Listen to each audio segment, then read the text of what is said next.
Bonjour, je suis Saada Zakia, doctorant à l'Université de Chad Ibn Jdid Taraf, affiliée au laboratoire de biodiversité et pollution des écosystèmes. Aujourd'hui, je vais vous présenter mon travail intitulé Valorisation des cyanobactéries du lac des oiseaux, caractérisation et adaptation. Introduction. L'Algérie est riche en zones humides qui font partie des ressources les plus précieuses sur le plan de la diversité biologique et la productivité naturelle. Ce sont des écosystèmes soit naturels, les lacs, les étangs, les rivières. La wilaya de Taraf présente un espace écologique important à l'échelle internationale comme les lacs, lac Ubeira, lac Tanga, lac Bleu, lac des Oiseaux et lac El Mellah. Sont des zones humides classées sur site Ramsar en 1999. Lac des Oiseaux présente une diversité faunistique et floristique importante, considère comme niche écologique de plusieurs espèces animales et végétales et algales. Parmi eux, des cyanobactéries, la microcystis, la spiruline, nostoc et d'autres espèces microalgales. Notre étude a été réalisée au lac des Oiseaux. L'objectif principal est la culture cellulaire de cyanobactéries microcystis sp, la suivre de sa croissance et les conditions d'adaptation dans le milieu de culture vigilance. Pour le matériel et méthode, premièrement, isolement et purification de microcystis. Pour l'isolement, déposez plusieurs gouttes de milieu vigilant sur quelques boîtes de pétri stériles. Sur le microscope, une colonie de microcystis est aspirée par capillarité avec pipette affiliée. Purifie la colonie prélevée par lavage successif sur des gouttes de vigilance. La mise en culture in vitro des microcystis sp.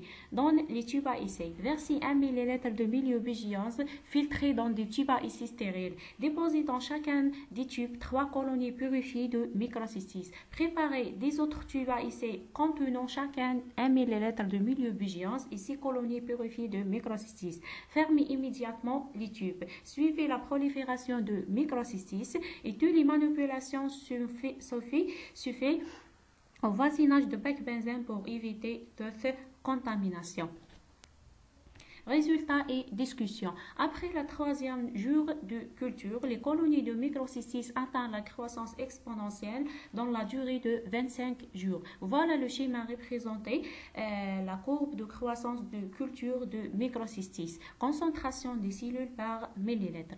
Le nombre des cellules est environ 16 fois 10 à la puissance 6 cellules par millilitre après 25 jours. La croissance est commencée en 6e jour et la concentration de la chlorophylle atteint 19,30 mg par millilitre et la du chlorophylle B 34,50 mg par millilitre, ce qui signifie que la culture sont riches en colonies de microcystis sp par excellente prolifération. Voilà la photo représentée la culture de microcystis après la croissance exponentielle.